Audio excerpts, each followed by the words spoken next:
I've taught every grade, kindergarten through doctoral students, so like a wide range of students. When working with primary grades, like 5 to 7-ish, it's very different than the way that you might work with like a middle schooler versus the way you might work with a graduate student, etc. You have to take into account not only their development, like mentally, cognitively, but also just like what their interests are, their attention span. There's like so many different factors to consider. The way that you end up teaching a young musician might cause them to end up quitting. So if you approach working with a young student the same way that you might approach working with a high school student or a college student, you might actually bore them or burn them out. What I recommend doing, focus on having fun making music. Let the student set the pace in terms of like how focused you want to be, rather than you setting the pace and going, week 2, we're going to be here, week 4, we're going to be here. Let the student push that. If they are very motivated and they want to be able to work through something at a faster pace, then great. You can go at that pace that they want to go at. But if they just kind of want to have fun making music and take their time, not necessarily focusing on technique, great. Just get them involved with this. There's a lot of research on skill acquisition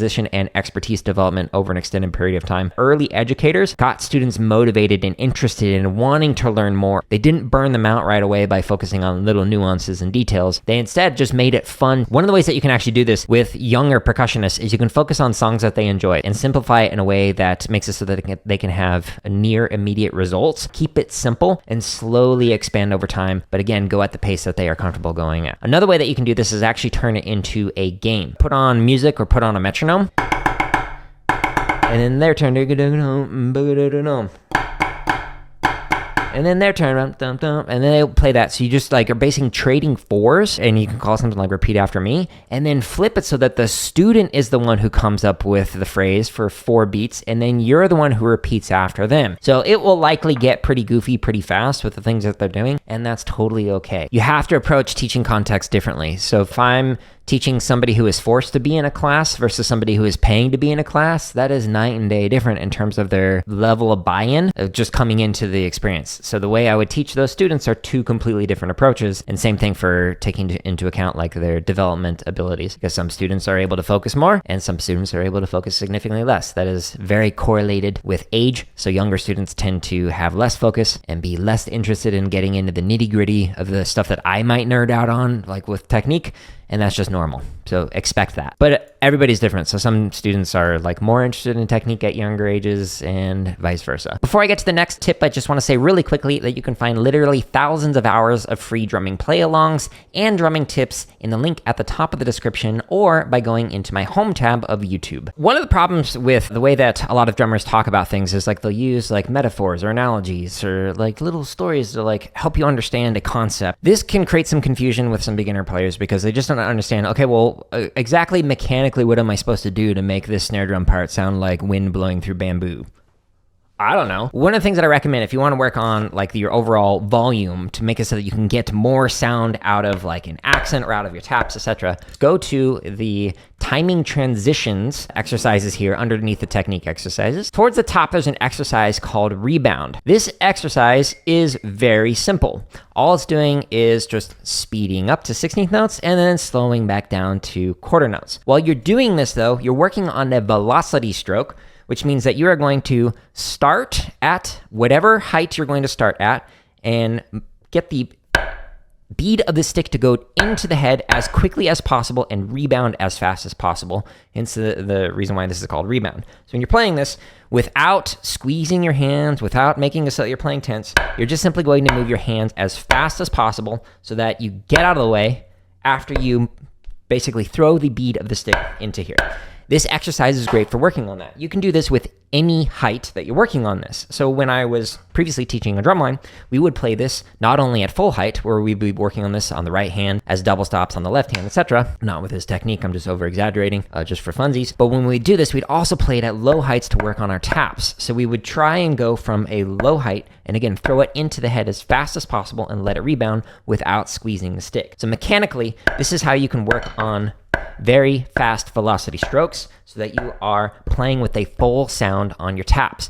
Another way that you can work on this, if you want to work on the lower side of things, is to work on some of the endurance and speed exercises, which you can find underneath the technique section. So if you go into here, there are multiple pyramid variations that you can use to work on this, whether it's 16th note or triplet, or even the progressive and regressive double stops, where you will focus on playing with a nice velocity and nice full sound when you are playing at low volumes. You can start high and slowly lower the heights while trying to maintain the volume without adding in tension in the hands and whatnot. Hopefully that can give you some like practical mechanical things to work on, as opposed to like trying to explain it through like metaphors and whatnot. Because like when people talk about like playing through the head, that focuses on the downward motion rather than also thinking about the fact that it needs to rebound up. You have to get out of the way. So if all you're doing is focusing on the downward stroke and you stop down here, well, now you gotta use your energy to get the bead to come back up, as opposed to getting out of the way of the stick where you're allowing it to kind of naturally rebound off of that. So if you're just talking about downstrokes and playing through the drum and whatnot, there's this tendency where like younger drummers will just like squeeze the stick and like, yeah, I'm gonna use muscle. And it's like, okay, the muscles has nothing to do with it. If you look at snare lines for a lot of drum lines, like the top 10 drum corps drum lines, there are a lot of skinny people on there who are performing on there, and it has nothing to do with muscle size to be able to get the volume out of it. It has to do with, one is the speed of the stick going into the head, but also how much contact you have on the stick. So for example, if you are holding onto the stick tightly, you're gonna choke off the sound as compared to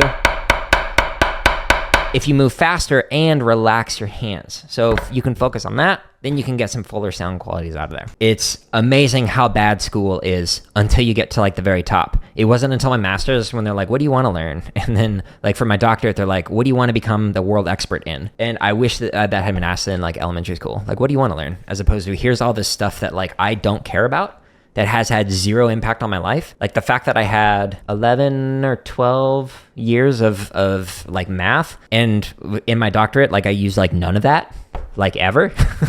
In my day-to-day life, I've used none of that ever. If I could have specialized in things that were actually relevant to me and the interests that I had, that would have been phenomenal, which is why like the way that I taught, I really catered it towards the students that I was working with. Educators understand the value of that. And so like, if you can find like administration who also understands that, then you're in a good place. Like my superintendent will like text me and be like, hey, what can we do to make your computer science classes even better? Like, what can I give you? How can I, like, do you need money? Do you need more resources? Do you need more technology? And I was like, this is great. Like, very different than the previous district that I was in. So what can you do if admin doesn't support you fully? Move to another location. Or there's something that John Kratos talks about, who's like a retired professor of music education. He talks about small acts of subversion. As an example, like my admin in a district that I was in where I was like teaching elementary general music and band, the admin did not want me to teach fourth graders band because band doesn't start till fifth grade. And I was like, well, I got this student who like really wants to do it. So I taught him on my lunchtime and I just didn't tell those admin. His dad would come up and like give me updates on his kid, like playing tuba. Like he's an all-state now. Like he's like auditioning for university, etc. It was so cool to see, like every single time he's like, I'm so grateful that you took the time on your lunch break to teach this kid. Like another example of this, when I taught band, instead of conducting like and going up with like the elementary group, I would play drum kit. That way like students would get just like used to like jamming out, having fun, and they're also listening to like a metronome basically. Like there's a lot of reasons why I did it, because students, when they're like figuring out like, well, what is B on a clarinet? Like they're not going to be looking up at like whether or not your like nuances with your ictus when you were conducting, like none of that matters, genuinely. So I just like omitted it from it and didn't teach the way that my admin wanted me to teach. You can just like do those small acts of subversion and then just go with the idea of like, again, what what are you going to do? Fire me for like doing what's best for the students that I work with? Like, fine. There's a teacher shortage all around the country. Like, all right, you want to get rid of me because I'm trying to like really help the students that I'm working with? Fine. I'll just go teach somewhere else. Like, and you might even get more pay.